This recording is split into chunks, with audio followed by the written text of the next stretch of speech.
So let's talk about real estate investment. We already know that real estate is the highest form of investment. When I say highest form of investment, in terms of proof over inflation or proof against inflation, real estate still tops that chart. It is the only investment that you can bequeath to your loved ones. After you are gone, your real estate investment still lives on for your children, your wards, or your loved ones to enjoy, to inherit. It is the most lucrative kind of investment. And that is why people are up, towards investing in real estate. You already know this, I'm sure, that the most influential people on earth, the richest people on earth, got their money through real estate investment. Now, that aside, let's look at the real estate investment in Nigeria. Let's look at lands investment. All right. In years past, landowners are called landlords. So your dominion or your strength or influence is determined by the amount of land you have. Coming back to the present day, land is still relevant today. Land is still relevant today. However, not all lands can be used for personal purposes. If you look at the Land Use Act, Decree 31 of 1978, it talks about the land ownership in Nigeria. It said the governor of the state or the state government is the landowner of all lands in the state. Governor or the government of the state is the owner of all lands in the state. And that means that there are some lands that you cannot use for your personal purposes. This also means that the governor or the government has the right to use certain parts of the land in the state for public projects. This now brings us to lands with public interest and lands that can be used for personal interest. Now, what are the things we can use public lands for? It is used for the construction of roads, construction of waterways, schools, hospitals, malls, and what have you. Okay? Now, imagine that every part of the lands in Lagos, for example, in Nigeria, are residential. It means there will be no common areas for the citizens of the country or the state to enjoy. You get it? So, there are some lands that are reserved as common lands, public lands for people of that location or that state or environment to enjoy together. Schools, hospitals, public hospitals, roads, drainage system, waterways, etc., etc. You're following, right? Is it clear for you? Good. So let's hit. So this means that lands in any environment or state is separated. Okay? There are some, or there are patches of the lands you can use that you cannot use. I'll take that again. There are patches of the lands that are available that you cannot use. So this brings us now to purchasing lands or purchasing a property in any area. So we are going to use Lagos State as a case study. Remember that we've highlighted the fact that not all lands can be used for personal purposes.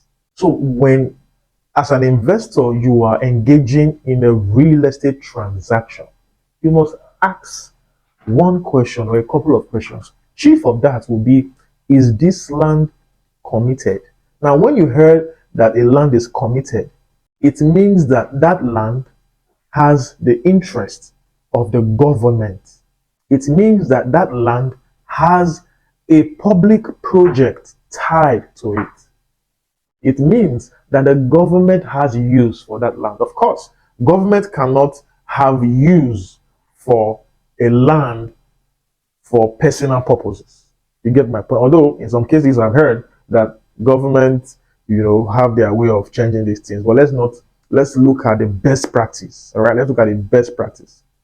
So when you hear that a land is committed, it sure means that the government has a hand or they have an interest in that area to build projects for the common good of the people in that vicinity. It might not even be a project as important as schools or hospitals. It might just be a park. Yes, government reserves certain parts of the land just for grain, just for grain. It might not make sense to you, but to the environment, for preserving of the environment, it is very important. Because every state, every location, every town has a master plan that shows what should be where and when that project should come up. You get it? So take, for example, you intend to buy a property. You should ask. Question number one, is this land within a government committed area? Is this land outside a government committed area? So what do you call the land that is inside a government committed area? It is either called a committed land or a government acquisition land. All right, it's either called a committed land or a government acquisition land or acquired land.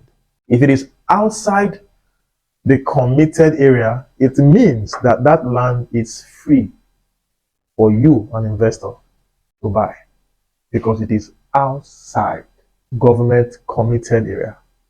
All right, so you could say it is not committed.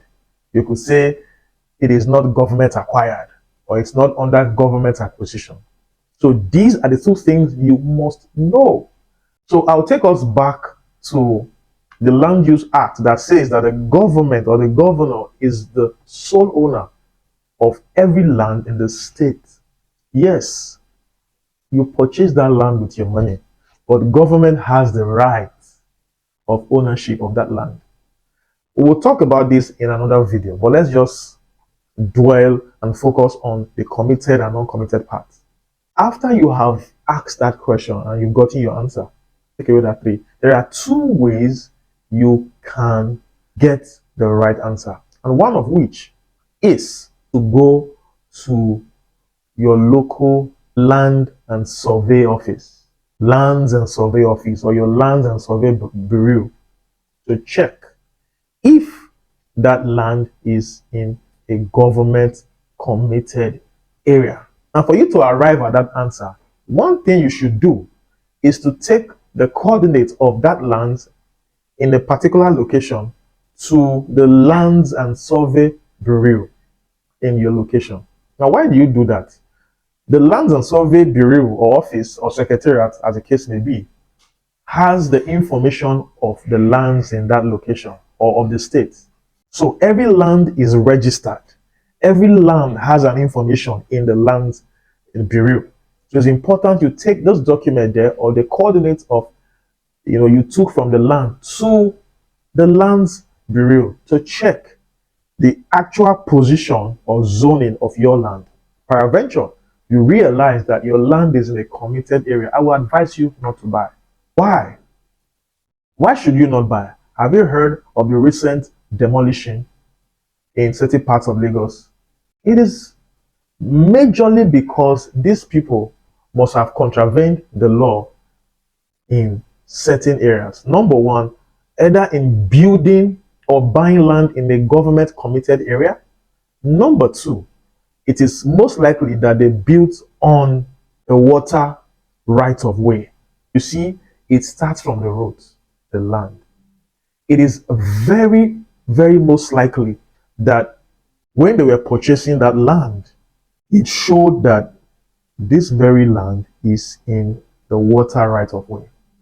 Now, when these areas are blocked, you start experiencing flooding in some parts of this area because there must be the water right of way. Let's not dive into demolition and all that, but the result of purchasing a property that is within government committed areas or government acquisition might lead to your building or your investment or your property being demolished by the government. Okay, so you see the importance of always doing your due diligence. It is very important. If you go to for your checks and you realize that this property is outside government committed area or government acquisition area, then you can purchase that property. However, there are other checks you need to do. You might want to do the soil test. You might want to, know the topography of that land. If you intend to build in that area, you should also check with the local authorities on building in that area. What kind of property is best for that very location? So, take for example, it is against the law to build a fuel station in a residential area. It is against the law. Fuel stations are not meant to be in a residential area where you have lots of people, living around. Why? It is not far-fetched. In case of fire outbreak, in case of fire outbreak, people will lose their lives, people will lose their properties in just one stretch. Okay, so these are tiny things that we can look out for when investing in real estate. But I tell you, real estate investment is sweet. You just need to know the right things to do. If you need help on how to invest in real estate, the questions you should ask, the things you should do, why not reach us and we'll help you sort out the rest.